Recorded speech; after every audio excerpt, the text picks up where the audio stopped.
Derecho al voto en Europa. Extranjeros comunitarios sí, no comunitarios no. Me parece totalmente desigual, me parece totalmente injusto, porque los extranjeros todos contribuyen al desarrollo de la riqueza nacional y al mismo tiempo necesitamos su participación en las ciudades, en los barrios como ciudadanos. ¿Cómo podemos plantear el problema de la integración? ¿Qué significa la integración? Integración significa acceder al sistema de valor de la sociedad de acogida. Y al mismo tiempo estamos diciendo a esa gente, vosotros, ustedes sois ciudadanos de segunda. Al otorgarlos el veto, el derecho de voto, significa darles la posibilidad de sentirse cada vez más ciudadanos. Y todas las investigaciones, las investigaciones, los sondeos y las indagaciones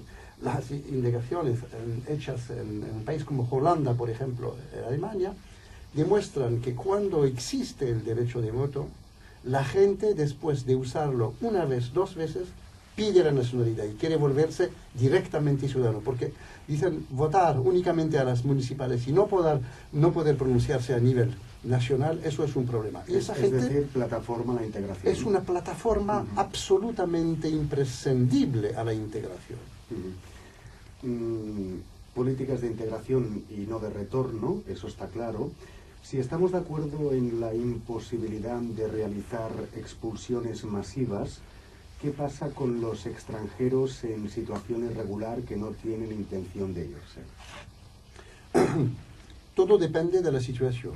No hay una ley general, porque el sistema de ley vigente en Europa y en varios países europeos hace que a menudo unos han tenido el derecho de residencia y lo han perdido y se vuelven extranjeros, se vuelven, digamos, ilegales. Hemos hecho un sistema de ley en el que hay muchos agujeros en los que los legales pueden caer y se vuelven ilegales. Entonces, no podemos definir una regla general. Hay que analizar la situación caso a caso, o sea, un caso fulano, ¿por qué está en esta situación? Eso es la primera cosa. La segunda cosa, evidentemente, hay que tener una política de control, una política democrática de control de las fronteras. Yo nunca he pedido la regularización de todos los sin papeles, porque es absolutamente necesario hacer prevalecer la ley para todos. Y no hay razón porque la ley para uno y no para otros. Y los ilegales tienen que respetar las leyes. A la hora de expulsar a la gente, sabemos que es imposible de manera, digamos, global. Eso depende de relaciones con los países de origen. Hay que negociar con estos países políticas de retorno, incluso cuando se trata de una persona, por ejemplo, que se ha quedado aquí 5 o 7 años y que no ha podido por varias razones conseguir el derecho de residencia, ha contribuido trabajando de manera ilegal en este país a la riqueza, entonces hay que encontrar posibilidad de ayudarle a volver a su país. Pero la idea, digamos, de poner una ley para impedir la inmigración ilegal, a mí no me choca, me parece absolutamente normal, porque no estamos en un mundo de fronteras abiertas y no lo va a hacer mañana. Entre otras cosas, la globalización nos ha traído una mutación de las identidades. Desde la óptica del receptor del país de acogida, algunos ven en este reto una relación directa con la pérdida de identidad, la decadencia de las naciones, la desaparición de los estados, el mundo occidental blanco, como Dios, se acaba. Sí, porque estamos efectivamente en lo que podemos llamar hoy un mundo post-occidental. Un mundo post-occidental, en el sentido de que la occidentalización del mundo que se desarrolló a lo largo del siglo XX, prácticamente hasta 2000, ahora no corresponde a la realidad. La realidad es que hay desplazamientos de poblaciones en todas partes, hay potencias emergentes, China, la India, Brasil, los países africanos, y todo este mundo está planteando cuestiones nuevas.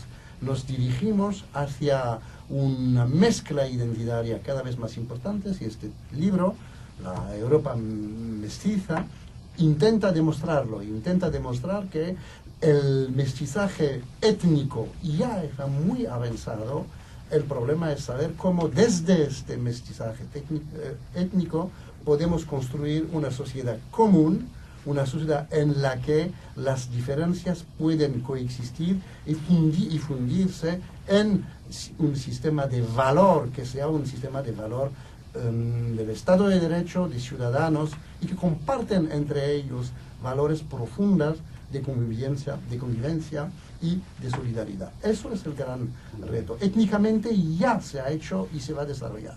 El problema ahora es construir estas nuevas identidades. Y es curioso porque a menudo se olvida o se ignora que incluso en el interior de África, por ejemplo, también se da el fenómeno migratorio. Es decir, es tierra de partida, pero también de acogida. Las migraciones interiores se producen en África, en Asia, en América Latina, etc., ¿no? Mucho más importantes. El continente en el que las migraciones internas son las más importantes es África negra, precisamente. África subsahariana. Viene después América Latina. América Latina, desde Chile prácticamente hasta la frontera de Estados Unidos, todos los países, sin excepción. No hay un país que no tiene inmigrantes del vecino, todos. Y además es una mezcla absolutamente increíble, porque las capas medias por un lado, los pobres por otro lado, los campesinos, es una situación increíble. Y asistimos a la misma cosa ahora, a la misma situación, igual, con los países del este. África, nosotros recibimos como el 3-4% de los flujos migratorios que proceden de África. África, más del 80% de los flujos migratorios se desarrollan en este continente. Y entonces, sus problemas son mucho más importantes y graves que los nuestros, mucho más. Y además, perdón, en los países del tercer mundo, dentro de ellos también hay norte y también hay sur. Evidentemente, en cada sociedad hay un norte y un sur. En cada sociedad, basta con atravesar la frontera, ir a Marruecos, a Argelia, a Túnez, para ver que la población. Evidentemente hay dos sociedades y viven en un mundo totalmente diferente. Las élites viven, ¿sabes? Las élites viven en Occidente, viven en París. Tienen reloj Cartier, tienen Audi, viven magníficamente, y ellos no quieren emigrar, ellos quieren, digamos, ir de viaje, los museos, etcétera. Y el resto de la población que vive, la inmensa mayoría, vive en el siglo XIV. Vive en el sur del sur. El sur del sur. Todos los cambios importantes siguen un proceso, de hecho es de lo que estamos hablando y de lo que queremos o quiere particularmente usted y los que opinamos como usted hacia dónde vaya este mundo.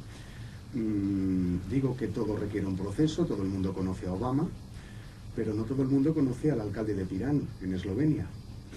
Sí, es el primer alcalde negro, es el primer alcalde negro en Eslovenia. Eso es, pero eso es el futuro. Eso es el futuro porque significa un alto nivel de educación política de Eslovenia y de la sociedad de Eslovenia. Eso no es por sus propias calidades, lo que hay que felicitar en este caso son los ciudadanos, porque ven en él un ciudadano y no un negro o un blanco. Y eso verdaderamente es el núcleo de la civilización. Los europeos han inventado en el siglo XVIII esa magnífica idea del humanismo, del ser humano abstracto, del universalismo. Hoy en día, el universalismo y el humanismo no es una abstracción. Se puede comprobar en la calle, en la mirada sobre el otro. El inmigrante que me plantea cuestión por su diferencia es el desafío universalista para mí.